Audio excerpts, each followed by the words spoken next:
¿Se ve la pantalla completa? Ya, muy bien. Parece que Bluetooth estaba haciendo un problema acá. Ya son las 8:02. Muy bien, vamos a empezar. Creo que esta es la última teoría que les toca hacer antes del examen. ¿Cuándo es el examen? ¿El sábado? Sí, doctor. El sábado, ¿no? Ya. Muy bien. Yo ya, primero la disculpa por no haberlo hecho el día sábado, pero tuve un inconveniente en llegar a Lima, pero eso ya se superó. Y ya le envié las preguntas a la doctora Arce el día de hoy. Entonces, hoy día vamos a hacer un repaso de todo lo que es este tema, que no es muy complicado, es un tema que debe conocerse, sí, eh, y que también está asociado a otro tema, que es el de violencia basada en género o de agresión sexual. En primer lugar, vamos a ver lo que es disfunciones sexuales. De esto, en el examen van a venir sí o sí, seguro, ¿no? Ahí vamos a ir viendo diapositiva por diapositiva y ahí le voy a dar algunos tips. Muy bien.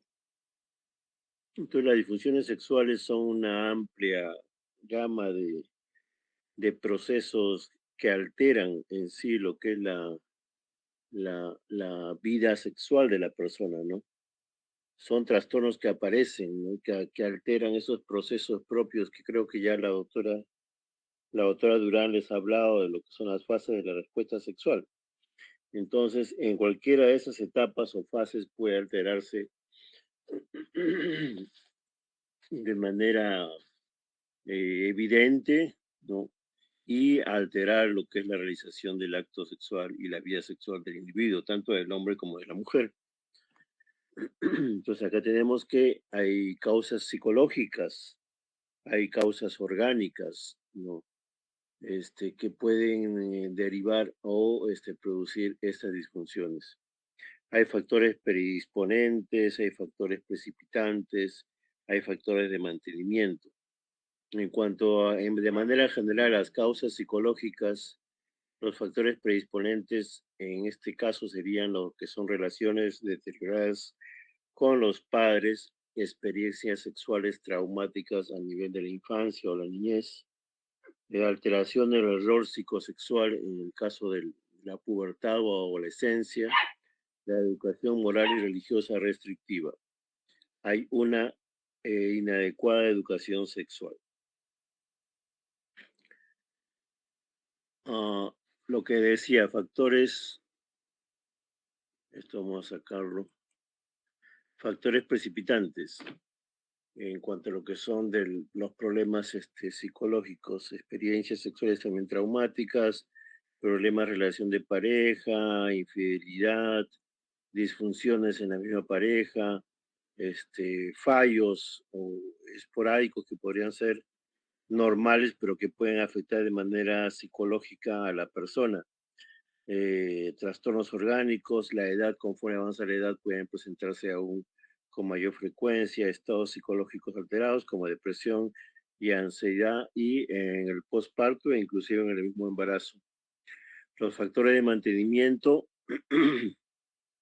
van a ser la ansiedad al mismo acto sexual, anticiparse a que uno va a fracasar o va a fallar durante esta respuesta sexual, sentimientos de culpabilidad, falta de atracción, es menos probable, comunicación o falta de comunicación, problemas generales de la pareja, miedo a la intimidad, deterioro de la autoimagen, información sexual inadecuada, escaso tiempo de actividad sexual precoital y trastorno mental en general.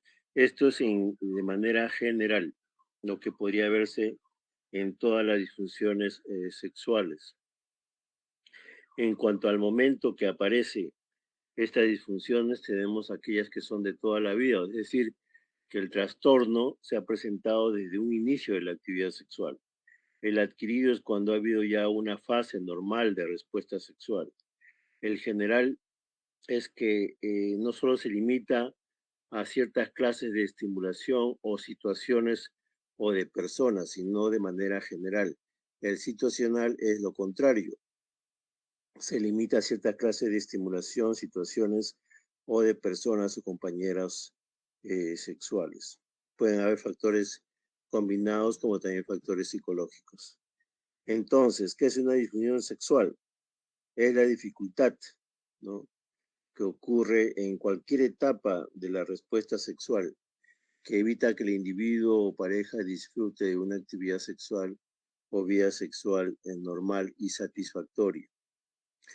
¿Cuáles son las causas? Hay causas emocionales y causas físicas, si es que lo dividimos de estas dos maneras.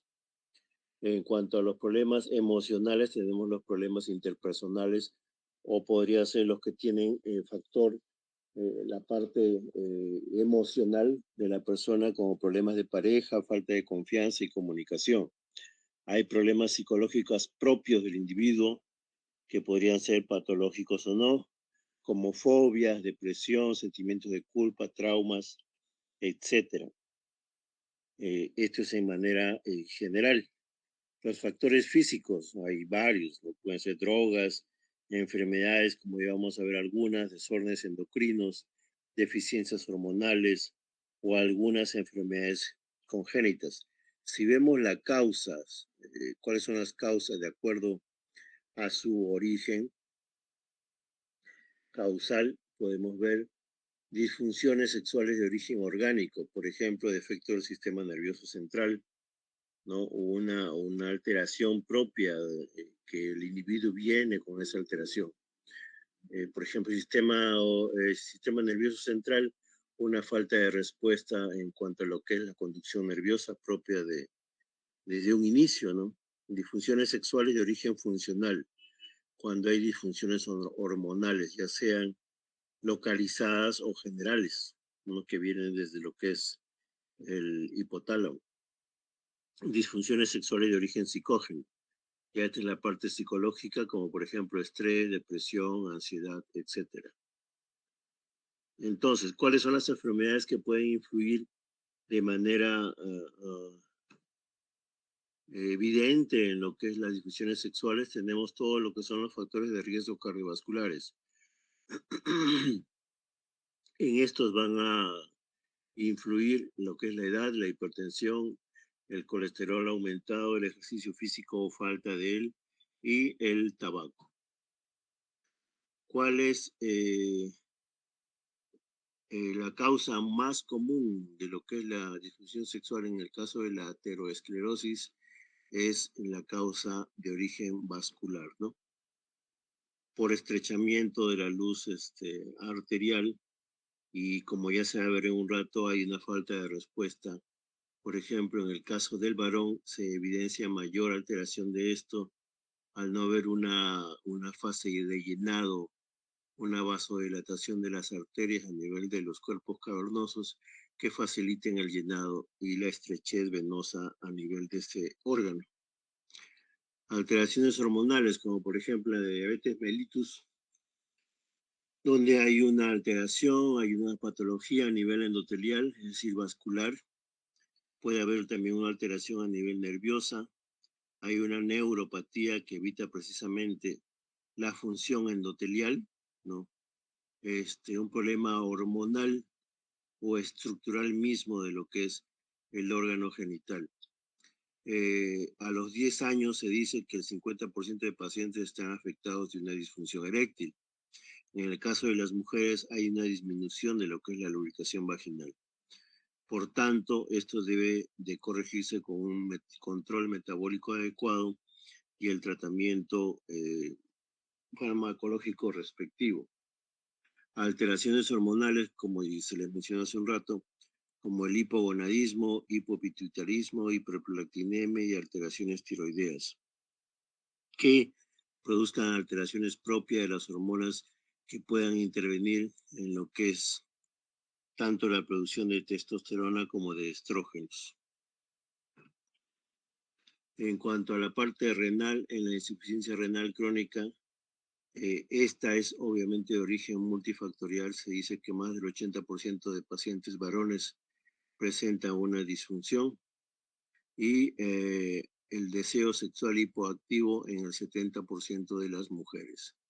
En cuanto a alteraciones orgánicas genitourinarias, se observa sobre todo en los pacientes prostáticos. Hay una reversión hasta de un 80% si es que ocurriera un control a nivel de esta patología y obviamente con un tratamiento oportuno. Las enfermedades neurológicas como por ejemplo el Parkinson también se ven afectadas. En el caso de las mujeres, 75% tienen dificultad para alcanzar el orgasmo y en los varones el 85% no o presentan alteraciones en el proceso de la eyaculación.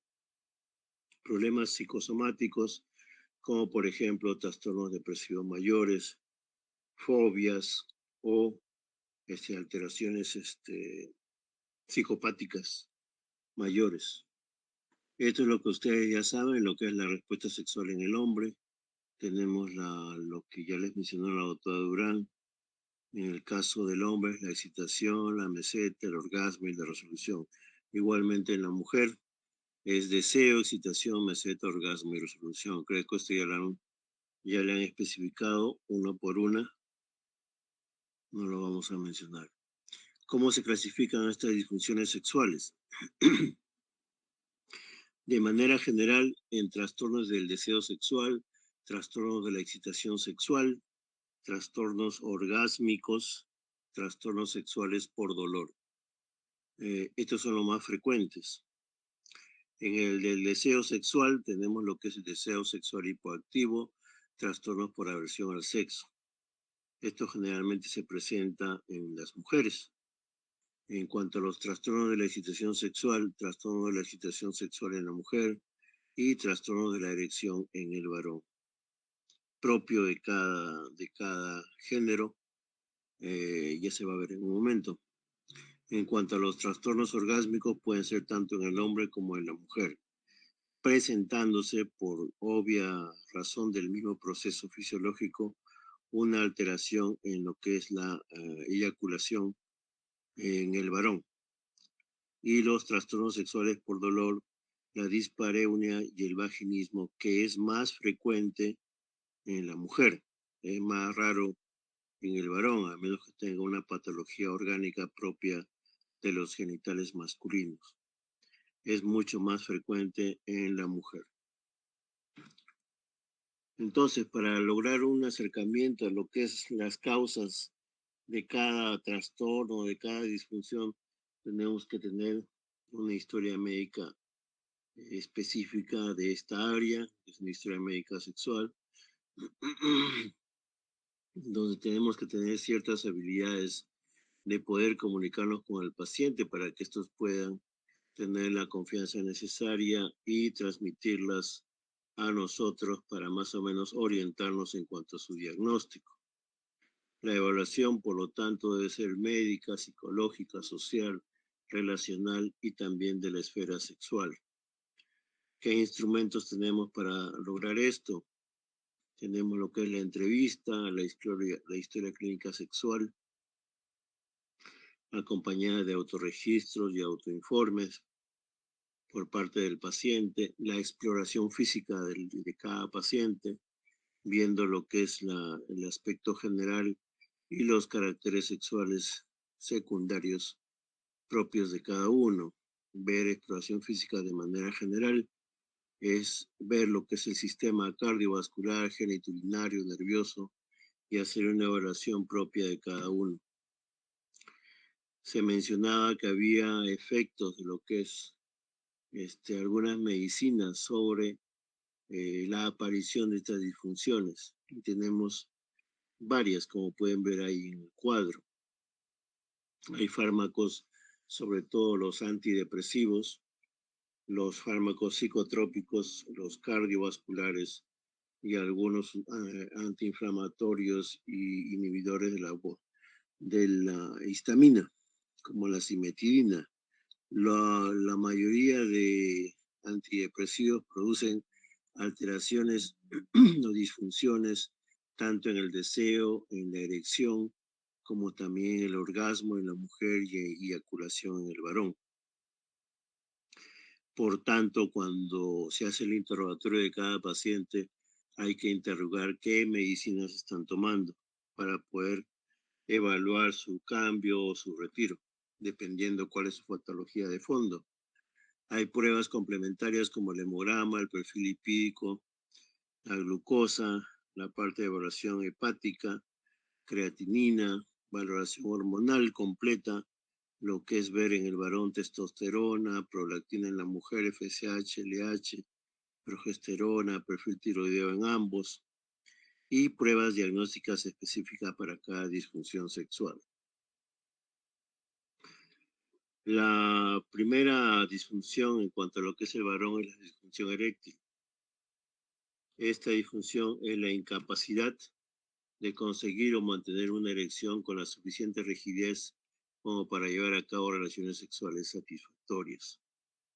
No, es un problema muy frecuente conforme avanza en edad el varón o si es aún más joven con la presencia de alguna patología orgánica. Lo que les decía hace un momento, ¿no es? Cuando hay excitación en el varón, las arterias que van hacia el pene se abren para que la sangre a presión pueda entrar rápidamente en estos cuerpos cavernosos. Las venas que salen de los cuerpos cavernosos se van a estrechar, por lo tanto la sangre va a ser presurizada en estos cuerpos cavernosos, se van a atrapar en los mismos y esta sangre va a hacer que el pene se alargue y se tense, produciéndose una erección normal. Esta fisiología se altera en algunos varones por problemas psicológicos o por problemas orgánicos. Entonces, ¿cuáles son los problemas orgánicos? Diabetes, la obesidad, las alteraciones en los lípidos, la hipertensión, el fumar. Por lo tanto, esto puede influir grandemente en lo que es la disfunción eréctil, más aún si hay una enfermedad cardiovascular. Factores, en cuanto a los factores psicológicos, tenemos igualmente, como se vio en la manera general, los predisponentes, los precipitantes y los mantenedores. Para estos hay que hacer ciertas preguntas, interrogando si es que esto se produce tanto de manera continua, por momentos, en qué momento ocurre, si es que es de noche, si es que hay erecciones nocturnas o no, si es que es con una determinada pareja o no, dependiendo cuál es el interrogatorio al cual hay que dirigirnos. Ve la parte emocional, lo que le decía, los de fármacos, las relaciones de pareja, los problemas extra hogareños que podrían influir también en lo que es la aparición de estrés y esto influir en la aparición de esta disfunción. Entonces, ante una disfunción eréctil hay que evaluar a través de una exploración física si hay alguna alteración en lo que son patologías neurológicas, vasculares, endocrinas o deformidades a nivel o alteraciones o deformidades a nivel propia del pene. ¿No? Para esto hay que hacer exploración del mismo, hay que ver lo que son la evaluación de los vasos que llegan al nivel del pene, evaluación neurológica, ver si hay alguna patología endocrina de fondo a través de los análisis auxiliares. Hay que hacer una valoración neurológica, les dije, a través de ciertos exámenes que algunos o la mayoría de hospitales pueden tener, como la electromiografía, la conducción del nervio dorsal, o tensiones evocados, ver los reflejos bulbocavernosos, que son específicas para lo que es la parte neurológica. La valoración vascular, hay que hacer test de inyecciones que produzcan vasodilatación de estos vasos, arteriografías pudendas, ecografías Doppler penianas a nivel de lo que es el flujo vascular a nivel de estos vasos. Entonces, hay que hacer la diferenciación de lo que es un problema orgánico y un problema psicológico. Podría también estar los dos problemas simultáneamente. pero generalmente es uno u otro. Si en caso hubiera alguna alteración que requiera el apoyo específico de alguna especialidad, se derivará al paciente a la especialidad específica. En cuanto al tratamiento de lo que es la disfunción eréctil, tenemos, luego de una evaluación adecuada, lo que son los tratamientos orales, ¿no? Tenemos en ello lo que son el sildenafil, el tadalafilo y el vardenafilo, eh, mm, usándose de acuerdo a el criterio del médico especialista en lo que es disfunción eréctil. La diferencia entre uno u otro fármaco es el tiempo de acción, el tiempo en el cual se debe tomar previo a la actividad sexual, la dosis que hay que tomar y la eficacia que podría tener cada uno de ellos. El primer fármaco que salió para el tratamiento de la disfunción eréctil fue el sildenafilo, que a pesar de que han salido otros posteriores, aún tiene la mayor eficacia en cuanto es el tratamiento de la disfunción eréctil, ¿no? Ahí se puede ver con un 84% con su dosis máxima. Las dosis están ahí en el cuadro de cada uno de ellos. Los efectos secundarios son casi similares en todos ellos. En cuanto a la absorción, el tadalafilo con el vardenafilo pueden tomarse inclusive con comida, mientras que el sildenafilo es necesario tenerlo con el estómago vacío y para que esto produzca su efecto. La comida no va a retrasar su efecto y no va a tener los efectos adecuados. ¿Cuáles son las contraindicaciones de estas medicinas? Pacientes con tratamiento con nitratos o donadores de óxido nítrico. ¿Por qué? Por la vasodilatación que van a producir estos medicamentos. Los que tienen hipotensión arterial tampoco pueden usarlos, insuficiencia hepática tampoco. Antecedentes de DCB tampoco pueden usarlos.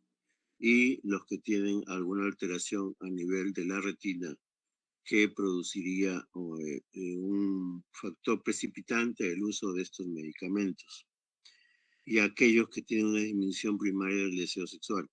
O sea que no, si no hay deseo, no va a haber respuesta a estos medicamentos. Así se tome 2, 3, 4, 5 pastillas. Si no hay deseo, no produce efecto. Tiene que haber un deseo para que se produzca la respuesta vascular. Otra alternativa son las inyecciones intracavernosas. Estas son una de las pruebas que se hacen también para la evaluación de la disfunción eréctil. Se inyectan en los cuerpos cavernosos produciéndose la vasodilatación de manera medicamentosa. La bomba de vacío, que también va a producir la entrada de sangre a nivel de los cuerpos cavernosos y va a producir una erección artificial mecánica. Y por último, si todos los demás fallaran, o hay una cirugía, que es lo que es prótesis de pene, con últimos materiales que han evolucionado grandemente desde los primeros que se usaron al inicio. Entonces, tenemos la primera opción, son los medicamentos por vía oral, los que ya se mencionó, el sildenafilo, tadalafilo, vardenafilo, ver y mejorar los factores de riesgo como fumar, control de la diabetes, de la presión arterial, lo que es la nutrición misma, ver los niveles de colesterol, mejorar los niveles de testosterona si es que esta es la causa. Todo esto acompañado de una terapia sexual. La segunda opción son las inyecciones intracavernosas a nivel del pene, con sustancias como prostaglandinas, papaverina, fentolamina, y medicamentos intrauretrales, en este caso prostaglandinas. Un tercer nivel, la bomba de vacío y en última instancia, lo que es la prótesis del pecho. Otra alteración, otra disfunción sexual en el caso de los varones es la eyaculación precoz. La eyaculación precoz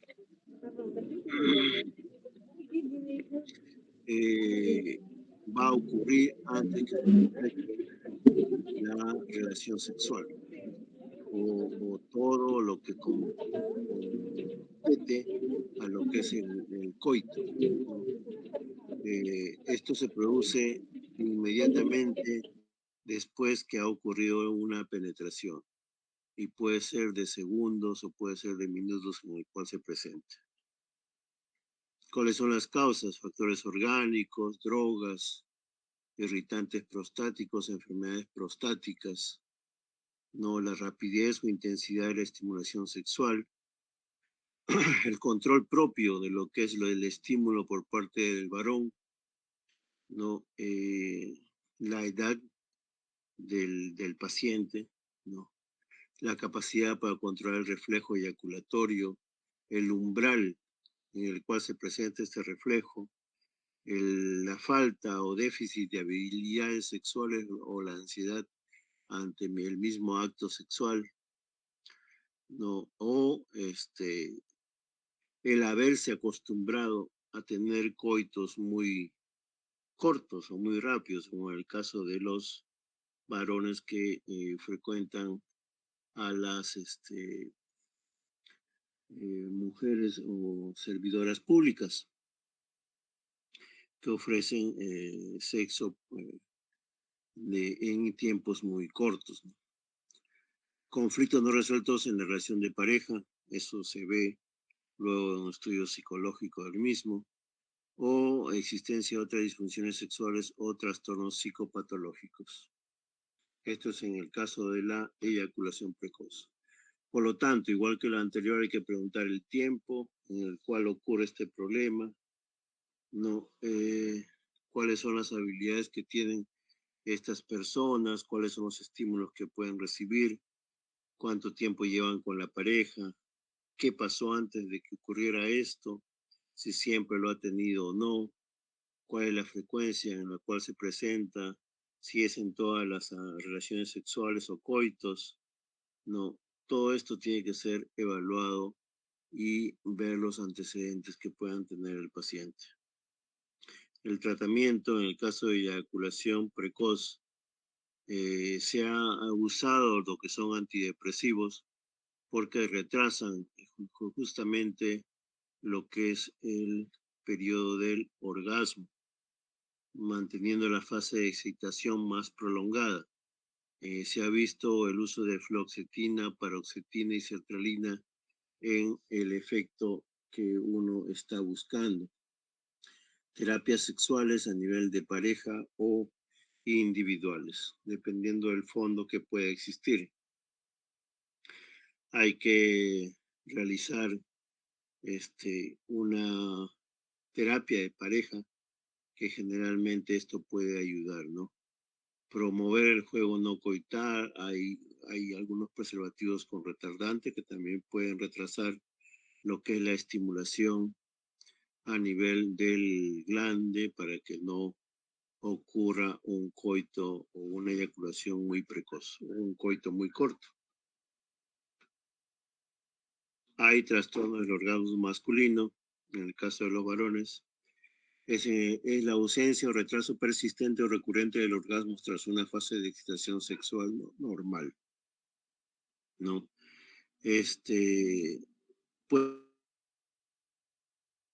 Puede provocar malestar y alteraciones a nivel de la pareja. No se explica por la presencia de otro trastorno del eje endocrino y no es debido exclusivamente a los efectos fisiológicos directos de una sustancia o una enfermedad médica. El trastorno orgásmico tiene mucha implicancia psicológica. Igualmente, hacer una evaluación con un interrogatorio a través del mismo ¿no? ¿Qué es lo que está ocurriendo? ¿Desde cuándo? Que si hay o no antes periodos de eyaculación normal, si hay eyaculación durante el sueño o por estimulación o autoestimulación por parte del varón, si es que son problemas relacionados a la pareja, a una situación en especial, dependerá, ¿no? ¿Cuáles son los factores orgánicos? Los propios a nivel anatómico de una de las vías seminales, luego lesiones neurológicas o presencia de alteraciones hormonales. Alguna iatrogenia quirúrgica que podría ser alguna cirugía de repente a nivel de la próstata o fármacos o la presencia de enfermedades metabólicas como la diabetes.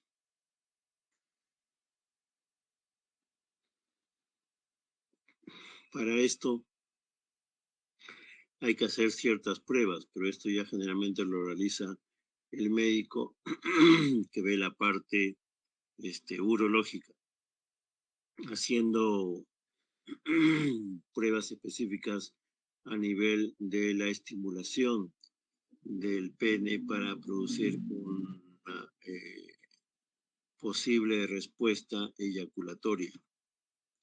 El tratamiento, ningún fármaco ha resultado efectivo para el tratamiento de lo que es la alteración orgásmica o la falta de eyaculación. La terapia psicológica o la terapia de pareja sí es recomendable realizarla y tiene resultados variables, ¿no? ¿Cuáles son las disfunciones sexuales en las mujeres?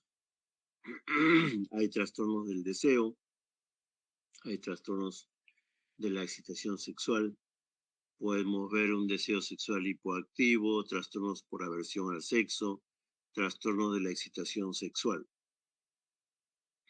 En el deseo sexual hipoactivo hay disminución o ausencia de fantasías y deseo sexual.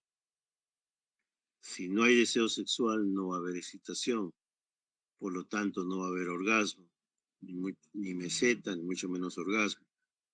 Entonces, todo es una secuencia.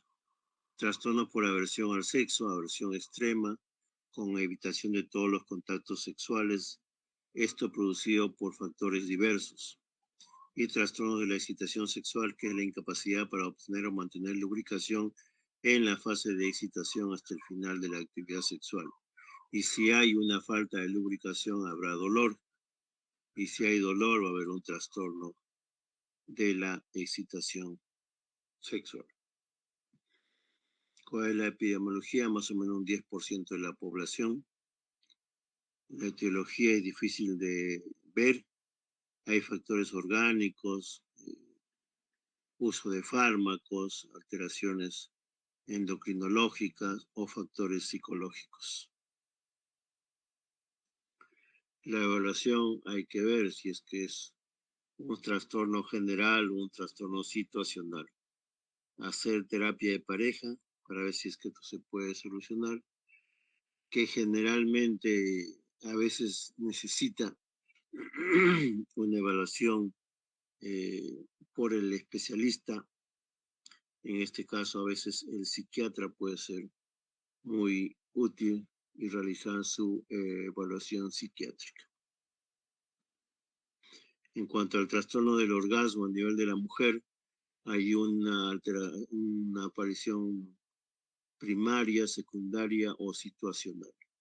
Nunca tuvo un orgasmo en la anorgasmia primaria, en la secundaria experimentó antes, pero deja de tenerlos, mientras que en la situacional aparecen en determinados problemas o parejas o personas o situaciones.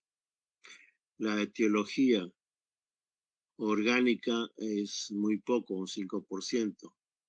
La mayoría de ellos son factores psicológicos y tienen que ver con la parte de lo que es la educación a nivel de la esfera sexual en estas personas y sobre todo la influencia de la cultura. igual. Hay que ver si es que es un trastorno orgánico o o si no lo hay y esto requiera o no el manejo por parte del especialista. El trastorno por dolor, como ya les dije, es más frecuente en la mujer, en el varón es muy poco frecuente. Es el espasmo o contracción involuntaria del tercio externo de la vagina. Más o menos ocurre en el 2% de la población femenina y la causa es psicológica casi en un 100%. Entonces puede ser primaria, siempre haberlo tenido, secundaria puede haber aparecido posteriormente. El dolor a nivel de los genitales ocurre al inicio de la penetración, durante la penetración y tras la penetración. Más o menos igual en el 2% de la población femenina. En los factores psicológicos van a influir todo lo que es la educación, los factores traumáticos como experiencias previas, los relacionales con la propia pareja, ¿no? En los educacionales tenemos los tabúes, la culpabilidad, cómo ve la mujer la parte de lo que es la esfera sexual. Y esto puede aparecer en un pequeño porcentaje de las mujeres. No, lo que más o menos se mencionó, ¿no? Y acá influye lo que son los antecedentes, los primeros encuentros, los problemas que pueden haber en cuanto a temor, a sentir dolor durante el mismo proceso del coito, a los problemas en cuanto a la relación propia con la pareja, conflictos propios psicológicos del paciente. Entonces todo es multifactorial en lo que puede ser la causa de una dispareunia o vaginismo. Muy bien, esto es en cuanto a lo que es disfunciones sexuales.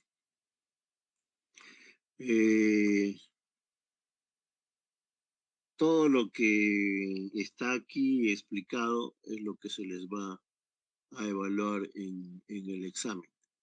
No hay nada más allá.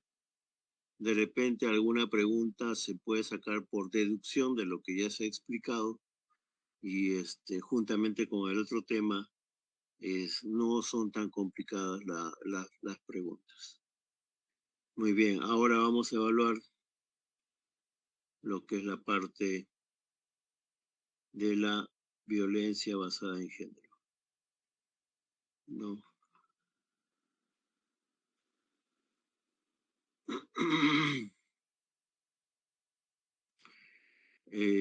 Este tema, ah, así ustedes no sean ginecólogos o médicos legistas o urólogos, como ya les mencioné, algunos de los alumnos que han estado en las prácticas van a poder verlo durante su práctica post colegiatura, o sea, en el CERUM. En muchos de los sitios que alejados de la capital, no hay hospitales nivel 2 o nivel 3 como ocurre acá en la capital, y solamente hay los centros de salud o hay los puestos de salud localizados en las localidades más alejadas. La frecuencia que puede aparecer estos problemas es baja, pero de aparecer puede aparecer. Te puede tocar de repente en tu año de serum unas 2 o 3 veces en todo tu año. Por lo tanto, tienes que conocer acerca de este tema. Cierta vez en una práctica que teníamos a nivel entópico acá en el hospital, Justamente hubo dos pacientes. La de menor edad que pudimos tener la oportunidad de evaluar fue una niña de 12 años que había sufrido una agresión sexual. Y por lo tanto se tiene que tener conocimiento de lo que tienes que hacer y cuál es tu deber y tu obligación al evaluar una paciente como esta. Entonces, no es frecuente, pero cuando ocurre hay que saber cómo manejarlo. Entonces hay que ver lo que es la definición, sus características, tipo de violencia, cuál es la situación en el Perú, casos conocidos que pueden haber ocurrido, leyes, las soluciones probables y las conclusiones. En cuanto a esto, después hay que ver lo que es, qué haces con la paciente una vez que la tienes en tu centro de salud o en la posta. Entonces, podemos ver que estas situaciones de violencia, que no solamente la agresión sexual o la violación sexual, se basa en creencias que creen que los hombres son superiores a las mujeres. El hombre, o sea, esto es totalmente falso. Ninguno de los dos es superior. Cada uno de ellos es superior en ciertos aspectos de lo que es sus funciones o de lo que son sus habilidades físicas. Pero esta creencia es la base de lo que puede aparecer en esos futuros hombres que fueron criados como niños con estas creencias. Por lo tanto, a veces las mismas madres pueden influir en el comportamiento de estos varones, ¿no? Entre comillas, que se portarán de esta manera cuando sean ya personas adultas. Se dice que todas las mujeres lo padecen de manera diferente, según las condiciones de cada persona, y puede surgir una discriminación múltiple. ¿Qué cosa es la violencia basada en género? Según la ONU, cualquier acto de violencia de género que resulte puede resultar en un daño o sufrimiento físico, sexual o psicológico en mujeres u hombres, incluidas amenazas de tales actos, coacción o privación arbitraria de la libertad, ya sea en la vida pública o privada. Esto inclusive puede presentarse en lo que es en los mismos centros laborales, ¿no? Sin que a veces tú tengas una relación de pareja con esas personas, ¿no? Como son los acosos, ¿no? Entonces, es más frecuente que ocurra, que le ocurra a la mujer, ¿no? En los hombres también hemos visto casos que que han llegado al hospital y que llegaron primero al tópico de ginecología, pero esto no lo veíamos nosotros, ¿no? Hombres agredidos también por mujeres, ¿no? Y agredidos físicamente de manera horrible, que tuvieron que ser evaluadas ya por el urólogo. Ellos tienen también un protocolo de manejo en el caso del varón. Pero en el caso de nosotros, ginecología es la parte femenina, la víctima. Entonces, la violencia de género consiste en cualquier acto violento, agresión basados en una situación de desigualdad en el marco de un sistema de relaciones de dominación de los hombres sobre las mujeres o viceversa. ¿Qué características tiene? Generalmente es aquella que se produce del hombre hacia la mujer, con quien ha mantenido o mantiene una relación sentimental, ya sea que conviva con la paciente o que no conviva con la paciente. No pueden cada uno vivir en su casa, pero la mujer ser víctima de esta agresión o de esta violencia basada en género, eh, que puede ser física, psicológica, de muchos aspectos. Esta violencia se inicia no solamente con agresión súbita o en primera instancia, simplemente con comportamientos de control, dominio, abuso, ¿no? Trato hacia la mujer como si fuera pues un objeto del varón. Y esto se puede ver inclusive en la etapa pues del noviazgo, del enamoramiento, no sé, dependiendo en qué momento pues, se produzca. Y la mujer tendrá la oportunidad de detectarlo o no, de acuerdo a sus también creencias y sentimientos de valorarse a ella misma, ¿no?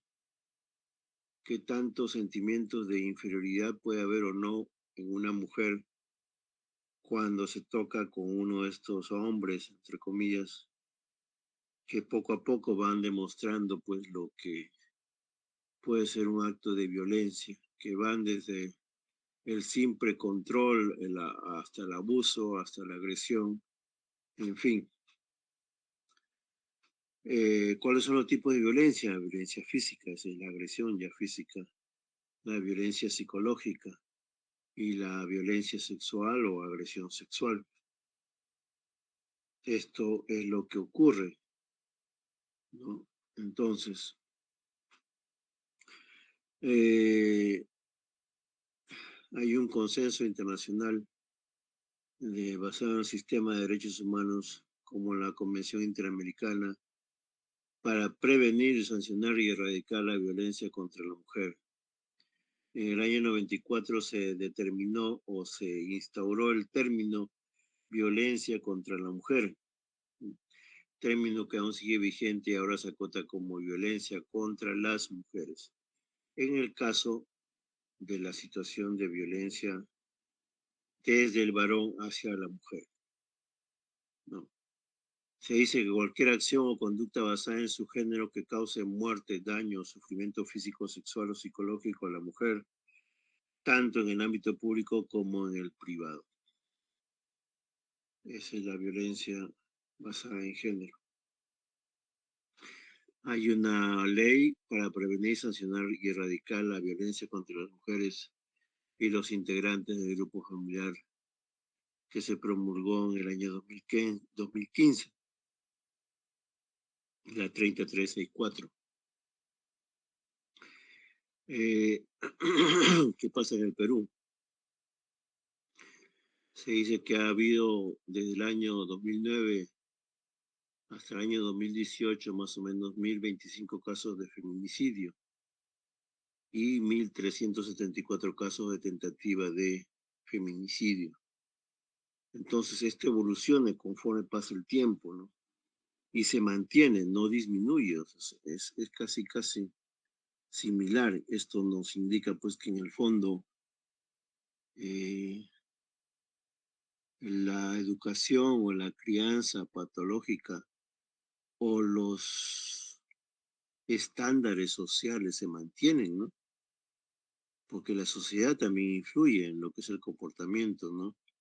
Tanto del hombre como de la mujer, pero mucho más es en el ámbito familiar.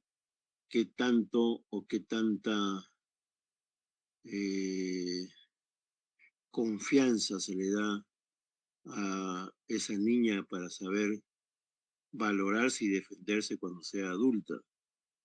¿No? En eso tiene mucha responsabilidad lo que son los padres. Ah, dice que en el 2017, 61% de mujeres de 15 a 49 años de edad que tienen o han tenido relación de pareja fueron víctimas de violencia psicológica, 30.6 de violencia física y 6 puntos de violencia sexual por parte de su actual o último esposo o compañero en algún momento de su vida. Casi el 100%, ¿no? Entonces, Esto se ve en todo el Perú. Es más frecuente en la capital, pero también se ve en provincias. En el Perú, por lo tanto, es un problema cotidiano y altamente prevalente. El país registra una de las tasas más elevadas de violencia a nivel mundial. Dice, reportes oficiales apuntan que 7 de cada 10 mujeres adultas han sido víctimas de violencia psicológica, física y o sexual en algún momento de su vida. Más o menos el 70%, ¿no? Que es bastante. El portal de los centros de la mujer, centros mujeres que están en todas las comisarías, ¿no? Del año 2022 registraron 39.786 casos de violencia basada en género. Estos SEM son los que derivan a los hospitales en las capitales, a los hospitales nivel 2 o 3 para la atención de estos pacientes. Pero estos SEM no va a haber centro especializado en mujer, no va a haber en las postas ni tampoco en los centros de salud que hay en las distintas o zonas más alejadas del territorio. Por lo tanto, quienes hacen el papel de estos centros especializados mujer, van a ser los mismos establecimientos de salud. Por lo tanto, esta exposición va orientada hacia eso.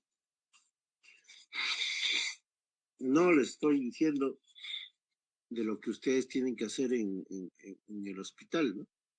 Sino lo que van a tener que hacer también a nivel de las postas, porque precisamente todas las postas deberían tener los famosos kits de, no sé si ustedes ya han visto lo que es el código azul, el código rojo, el código amarillo, ¿no?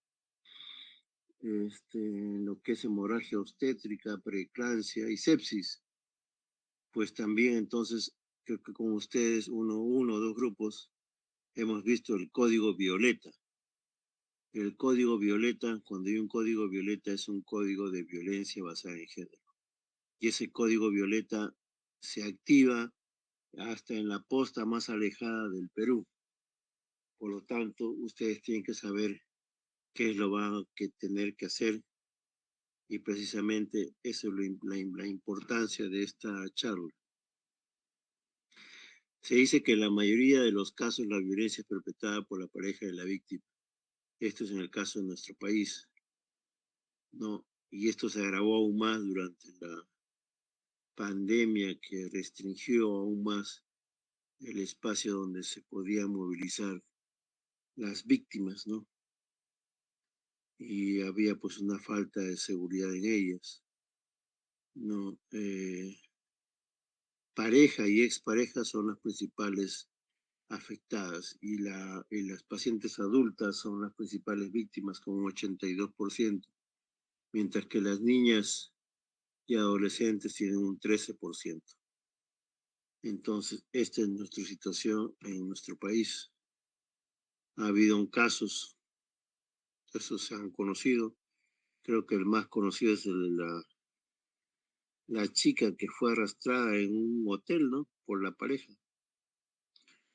Eso creo que se demoró como 4 años el juicio para poder tener una sentencia contra ese individuo. Asesinatos, ¿no?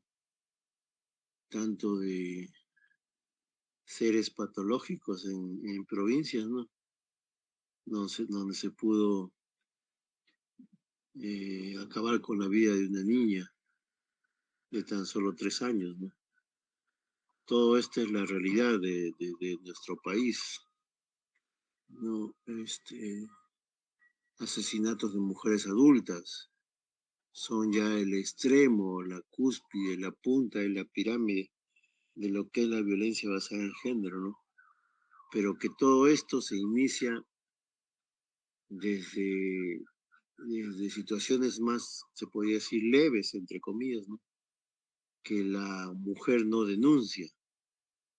Y por lo tanto, por ejemplo, ahora ha habido una inversión del MINSA a nivel de los centros de salud, ha habido una masiva contratación de obstetrices, de psiquiatras para que trabajen en las postas y vean todo lo que es violencia basada en género. No sé si para mejorar este tema, yo supongo y quiero creer que sí, o simplemente es para gastar el presupuesto que se les da pues, y justificar esos gastos, ¿no? Lo ideal sería que ese personal se quede permanentemente y no temporalmente, como se ha hecho creo ya hace un año, más o menos se ha hecho esta inversión de personal y las postas, por lo menos en la capital, en todo lo que son las redes integradas de salud de Lima, han contratado más obstetrices y psiquiatras, médicos psiquiatras para que estén en las postas o centro de salud sobre todo. Postas no tanto, centro de salud sí. Entonces, ¿justamente para qué? Para detectar estas situaciones o casos o muestras leves de violencia basada en género que a veces la mujer no denuncia. Entonces, la obstetriz en cada paciente mujer, de repente en tu posta va a pasar eso, que la obstetriz tiene la obligación, hay como un cuestionario de violencia en cada posta, en cada centro de salud, donde a cualquier paciente mujer que vaya por X motivos, ya sea para medicina general, para pediatría, para ginecología, se le hace un interrogatorio para detectar los inicios de situaciones de violencia basada en género y poder protegerlas o por lo menos instruirlas de que hay instancias que pueden protegerla en caso que ellas necesiten, ¿no? Inclusive, creo que actualmente hay un botón de pánico que solamente puede ser activado en una situación de una víctima que ya ha sido registrada y que se ha comprobado que es víctima de violencia basada en género y que ya está en un nivel de amenazar contra su vida o la de sus hijos. Pero este botón de pánico es un aplicativo que se instaura en los teléfonos de estas pacientes y que solamente puede ser este, colocado en el teléfono por orden judicial. O sea, un juez indica que debe instalarse ese aplicativo para que esta mujer, o creo que es un proyecto, no sé si ya se aprobó o no, pero algo escuché de eso, este juez ordena que en cuanto la mujer presione el botón de pánico, se supone que la policía acude inmediatamente en minutos a donde ella se encuentre de acuerdo al GPS y poder evitar esto en estas situaciones, ¿no? Como de esta chica, el caso de Luzmila Joaquín, ¿no? Pero para esto pues también tienes que tener una policía adecuadamente solvente en cuanto a miembros dedicados a este tema, ¿no? No, porque un policía general que ve muchas cosas no va a ir, pues. Simplemente el comisario va a decir, no, no tengo personal y chao. Qué pena, ¿no? Por eso es que creo que ahora el Poder Judicial, creo que está en un proyecto. Están viendo cómo hacer realidad este aplicativo con un botón de pánico en el caso de violencia basada en género. No, entonces hay leyes contra la violencia basada en género. Ya se le mencionó la 30, 13 y 4, que es una ley para prevenir, sancionar y erradicar la violencia contra las mujeres y los integrantes del grupo familiar. La ley orgánica 1 del 2004, 28 de diciembre, que da medidas de protección integral contra la violencia de género, inclusive de poblaciones LGTB, ¿no? Hay instituciones u ONG dedicadas también a esto, ¿no? El Ministerio de la Mujer, ONGs Manos Unidas, ¿no? ¿Qué soluciones podemos dar posibles para esto, ¿no? Implementar en los colegios cursos de tutoría de educación y charlas sobre cómo identificar la violencia basada en género en los colegios nacionales. Imagínense ustedes, de repente ustedes nunca han estado en un colegio nacional o sí. Eh, Hay muchas familias disfuncionales, ¿no? Que en realidad nadie las detecta, ¿no? Y se pueden deducir de acuerdo al comportamiento de los propios escolares.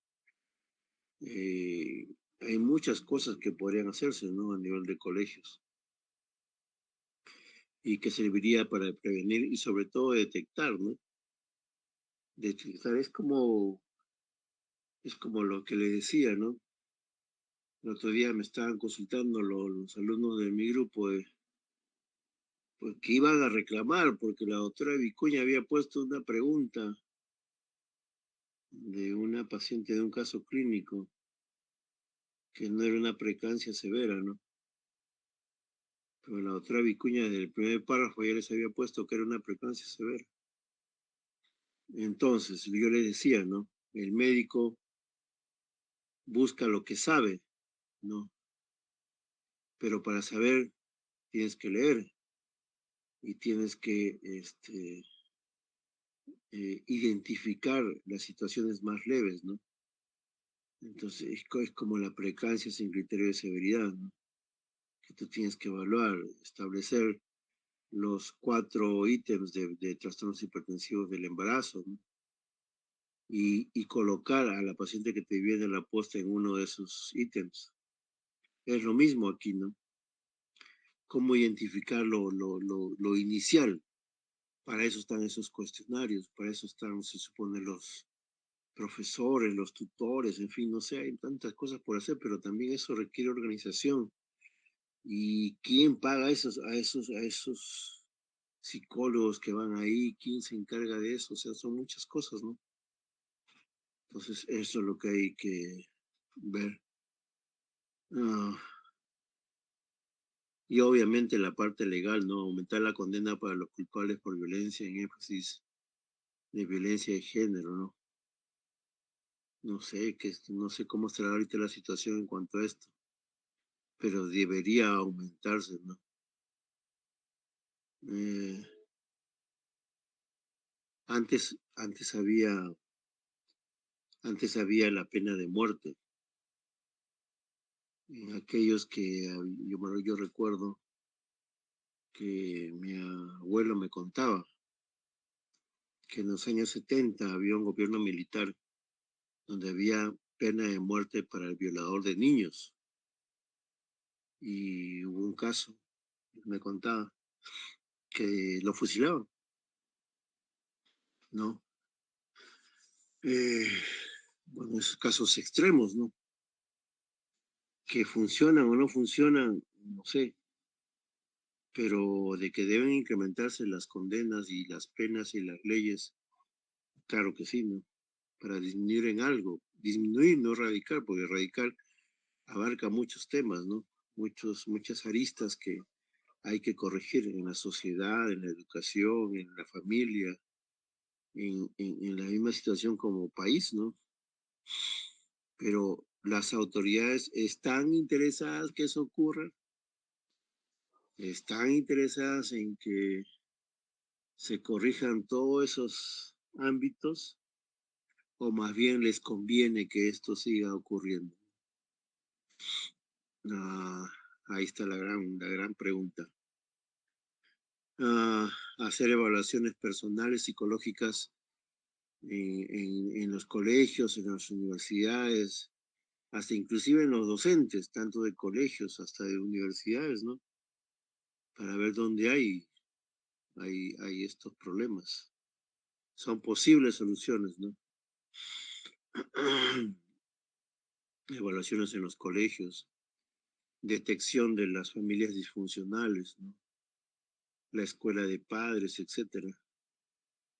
Esto es de repente tal vez hasta inclusive aparece en los colegios particulares, ¿no? en los extremos, ¿no? En las clases súper altas como en las clases muy bajas, ¿no? En las muy bajas porque, bueno, pues, o sea, hay falta de educación y en las altas porque hay más dinero que educación a veces, ¿no? Casi son similares, situaciones similares. Entonces, promover actividades donde los dos géneros participen de manera equitativa, donde se vea que ambos tienen las mismas habilidades, las mismas capacidades, ¿no? Acudir a instituciones educativas, a centros laborales.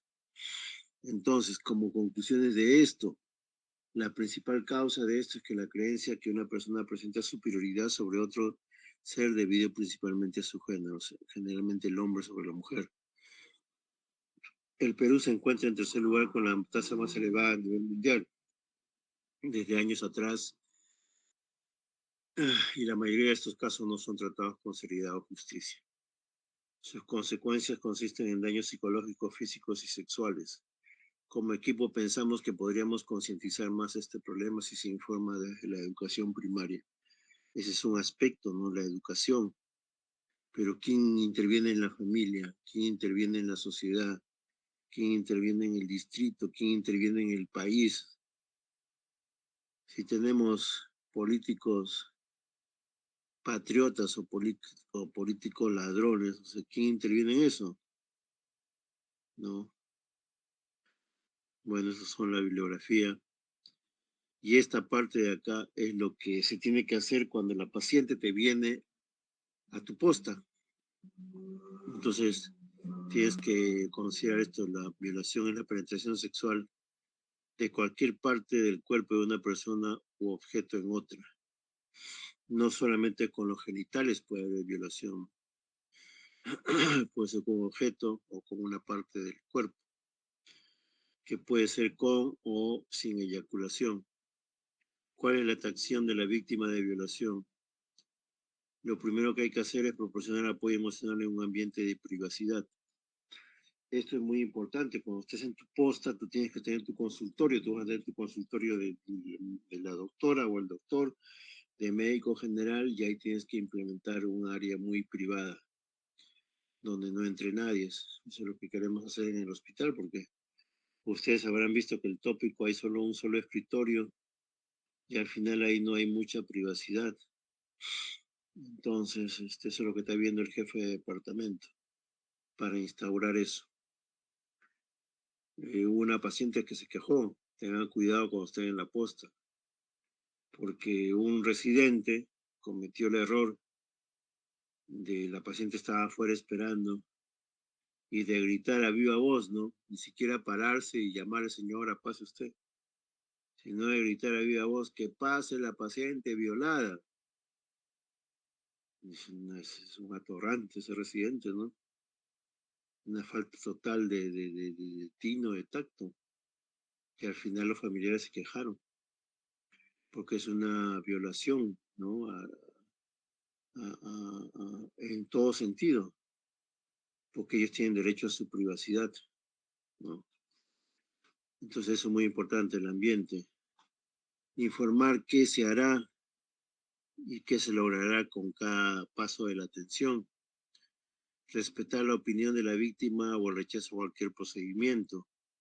Hay que hacer un examen general, examen ginecológico y anotar los hallazgos. Usar guantes sin talco.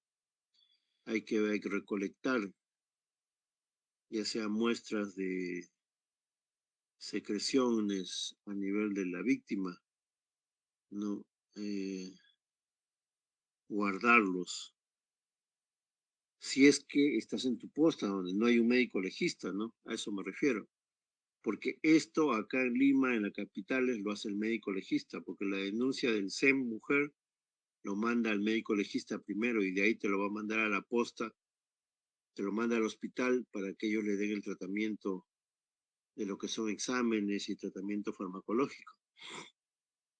Pero si tú estás en tu posta, vas a tener que hacer esto: tomar muestras, tanto recolectar la ropa, tomar muestras a nivel vaginal y cervical con un espéculo.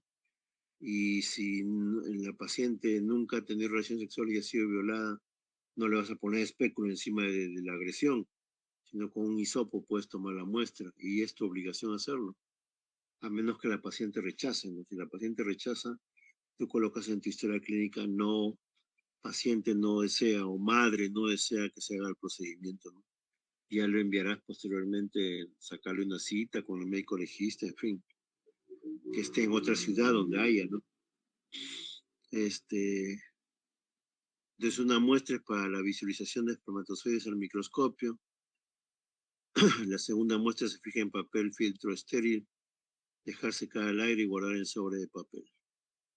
Este es para estudios genéticos, ¿no? Dice separar la ropa externa de la interior, dejar secar al aire, guardar en bolsa de papel. No, esto tienes que hacer una custodia de esa ropa de la víctima, porque esto después en los laboratorios de los médicos legistas serán analizados, y tú ya estás cumpliendo con la custodia de todo esto, ¿no? Eh, esto debe ser realizado antes de los 3 días, ¿no? De los 72 horas. Hay que identificar el nombre de la víctima, ¿no? La fecha de la agresión y la fecha de la recolección. Acá les decía, ¿no? Lo de la ropa. No guardar la ropa en bolsas plásticas ni en lugares húmedos, tiene que ser en bolsas de papel. Ofrezca exámenes laboratorios. Esto ya será en un hospital. Por ejemplo, tú no tienes esto en el hospital, en tu posta. Exámenes o de repente, digamos, no tienes el código violeta en tu posta. No tienes no sé, pues el tratamiento para VIH, para ITS, la anticoncepción de emergencia, no la tienes en tu posta, eres una posta humilde, nivel 1, a -1, ya posta -1, el nivel básico, no tienes nada. Entonces, tú tienes que hacer esta primera atención y hacerle una referencia, si es que es inmediata, al hospital más cercano a tu posta, o coordinar vía telefónica. Ahora hay celulares, pero antes no había celulares. En mi época habían salido recién los primeros celulares tipo ladrillo, ¿no? Parecían un ladrillo King Kong, esos celulares. Ahora no, ahora hay celular por todo lado, hay señal por todo lado casi. Y hablar con tu hospital de referencia, donde estés, ¿no? Tienes un hospital. Y este es un caso legal. Por lo tanto, el hospital sabe que esto es de suma urgencia. No tengo, doctor, no tengo para hacer prueba de embarazo, no tengo sífilis, no tengo levonorgestrel, no tengo para darle anticoncepción.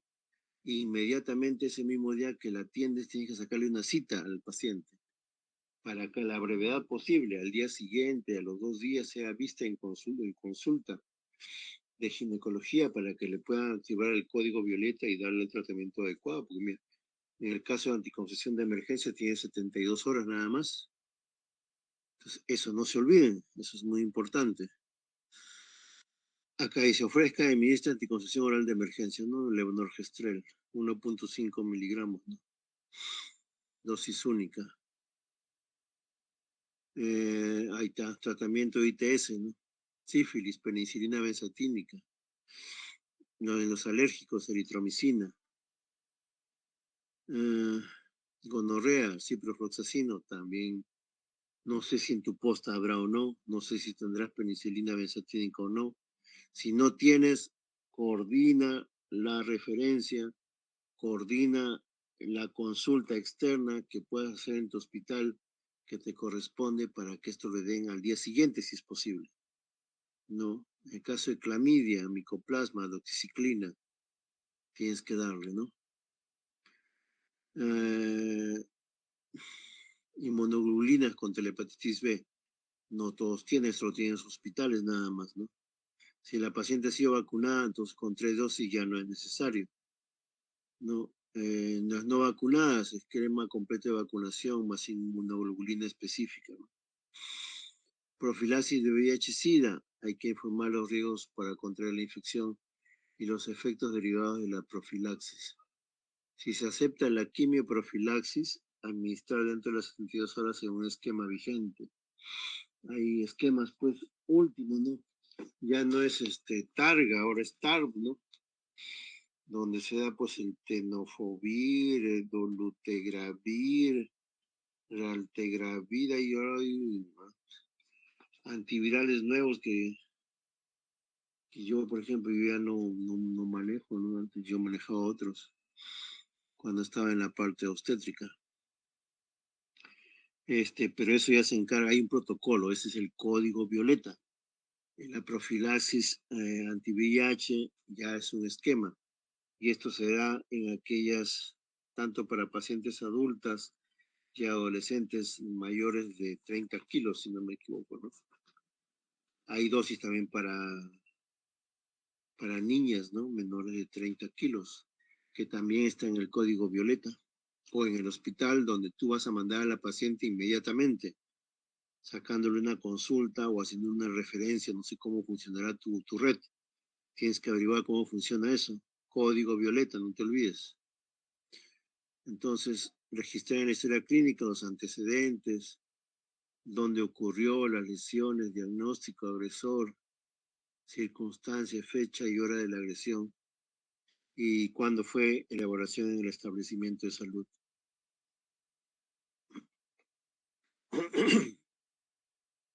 El seguimiento, el control de sífilis a los 30 días, el de VIH a los 90 y 180 días, y el de hepatitis a los 180 días. Esto ya será en el hospital, pero cuando regresa a tu posta, tú tienes que hacerle acordar. Cuando la paciente vuelva a la posta, tú tienes que tener una ficha, su historia. Vas a apuntar cuándo le hicieron los exámenes, cuándo le tocaría. Tienes que ir a su casa a veces, de recordar que le toca su control, porque esto es la función de la atención primaria. El código violeta, o lo que es la violencia basada en género, se ve hasta en la posta más pequeña del territorio. Por lo tanto, es tu obligación. Y esto es obligación, el de comunicarlo a la autoridad competente, ya sea la Fiscalía de Familia o la Fiscalía de Penal. No sé qué habrá en tu zona cuando estés en tu posta. Es obligación, así la paciente no denuncie, es tu obligación. No, doctor, no hay fiscal. A la comisaría, pues tienes que denunciar. Porque si tú no denuncias esto, eres cómplice, ¿no? De un posible hecho penal o ilícito penal. Por lo tanto, el establecimiento de salud, y no me refiero solamente al médico, el establecimiento, porque la atención es integral de todos los miembros del establecimiento, debe ser reportado a la fiscalía en primer momento o a la comisaría, no si no hubiera fiscalía, depende de eso. Muy bien, entonces en términos generales, esto es lo que tú debes hacer en tu posta. Muy bien. ¿Alguna acotación, alguna pregunta?